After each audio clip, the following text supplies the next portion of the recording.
Hello everyone, இன்றைக்கி mutton biryani எப்படி பண்ணலான்னு பார்க்கலாம். அதுக்கு ஒரு 1/2 kg மட்டன் எடுத்துக்கலாம். அதுக்கு கூட 2 டேபிள் ஸ்பூன் தயிர் ஆட் பண்ணிக்கோங்க.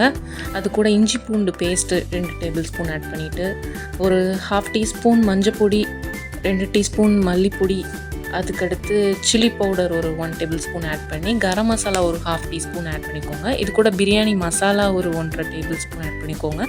அண்ட் தேவையான அளவு சால்ட் ஆட் பண்ணிவிட்டு, புதினா மல்லி செடி ரெண்டும் கொஞ்சம் கொஞ்சம் ஆட் பண்ணிவிட்டு நல்லா மிக்ஸ் பண்ணி அந்த மட்டனில் மசாலா ஏறுற மாதிரி நல்ல ஒரு மிக்ஸ் கொடுத்து ஒரு 15 to 20 மினிட்ஸ் கிட்ட நல்லாவே மேரினேட் ஆக விட்டுருங்க. இஃப் யூ வாண்ட் நீங்கள் ஃப்ரிட்ஜில் கூட வச்சுட்டு அதுக்கப்புறம் கூட எடுத்து யூஸ் பண்ணிக்கலாம்.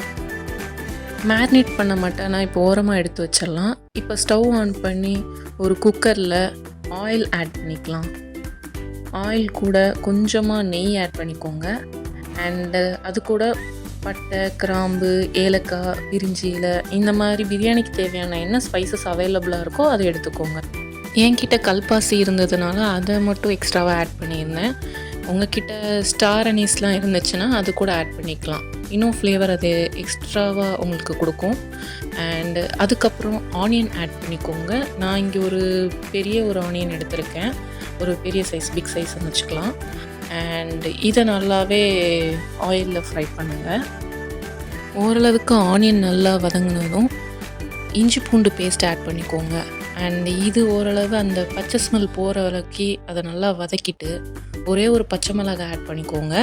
அதை நல்லா ஃப்ரை பண்ணதும் தக்காளி ஆட் பண்ணிக்கலாம். தக்காளி ஒரு பிக் சைஸ் தக்காளி தான், ஓரளவு பெரிய தக்காளி ஒன்று ஆட் பண்ணியிருக்கேன். அண்ட் இதை நல்லாவே சாட்டே பண்ணிக்கலாம். ஓரளவு தக்காளி வெங்காயம் வதங்கினதும் நம்ம ஆல்ரெடி 20 மினிட்ஸ் மேரினேட் பண்ணி வச்சுருக்க மட்டனை இப்போ ஆட் பண்ணிக்கலாம். இப்போ அந்த ஆயில்லையே மட்டன் நல்லா குக் ஆகணும். அந்த ஆயில் பிரிஞ்சு வருதுன்னு சொல்லுவாங்கள்ல, அந்த மாதிரி ஆகணும். அந்த அளவு நல்லா பிளெண்ட் ஆகிற அளவு குக் பண்ணிவிட்டு ஒரு 1/2 கப் வாட்டர் ஆட் பண்ணிக்கோங்க. இப்போ அந்த மட்டனை நம்ம குக்கரில் விசில் பண்ண போகிறோம். மட்டன் நல்லா குக் ஆகணும்னா அட்லீஸ்ட் ஒரு 4 to 5 விசில்ஸாவது மினிமம் வைக்கணும். வச்சிங்கன்னா நல்லா பஞ்சு போல் மட்டன் இருக்கும், சாப்பிட்றதுக்கு அவ்வளோ சாஃப்டாக இருக்கும். ஸோ நீங்கள் ட்ரை பண்ணி பாருங்கள் இத்தனை விசில் வச்சு. இப்போ நம்ம குக்கரை ஓப்பன் பண்ணி பார்த்தா மட்டன் நல்லா குக் ஆகிருக்கும், ரொம்ப சாஃப்டாக இருக்கும்.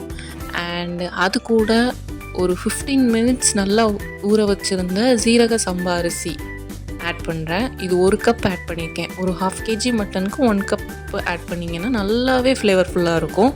அந்த மட்டன் ஃப்ளேவர் நல்லா என்ஹான்ஸ்டிங்காக இருக்கும். இப்போ பிரியாணிக்கு தேவையான சால்ட்டு கரெக்டாக இருக்கான்னு செக் பண்ணுங்கள்.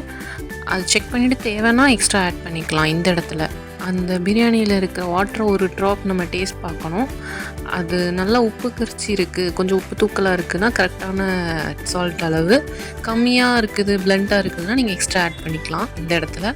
அதுக்கப்புறம் ஒரு 1/2 கப் வாட்டர் ஆட் பண்ணி நீங்கள் குக்கரை க்ளோஸ் பண்ணி வச்சு ஹை ஃப்ளேமில் 1 விசிலுக்கு வச்சுருங்க. அதுக்கப்புறம் சிம்மில் வச்சு ஒரு 7 to 10 மினிட்ஸ் சிம்மில் வச்சுட்டு அதுக்கப்புறம் ஆஃப் பண்ணிவிடுங்க. இப்போது பிரியாணி ஓப்பன் பண்ணி பார்த்தீங்கன்னா வீடு ஃபுல்லாக பிரியாணி ஸ்மெல் தூக்கலாக இருக்கும். அந்த மட்டன்லாம் நல்லா சாஃப்டாக குக் ஆகிருக்கும். ஓகே, இந்த மட்டன் பிரியாணி ரெசிப்பியை நீங்கள் செஞ்சு பார்த்துட்டு எப்படி வந்துச்சுன்னு கமெண்ட் செக்ஷனில் சொல்லுங்கள். லைக் பண்ணுங்கள், ஷேர் பண்ணுங்கள், சப்ஸ்கிரைப் பண்ணுங்கள். அடுத்து எந்த டிஷ்ஷோட ரெசிபி வேணும்னு கமெண்ட்டில் சொல்லுங்கள். நெக்ஸ்ட் வீடியோவில் பார்க்கலாம். பாய்.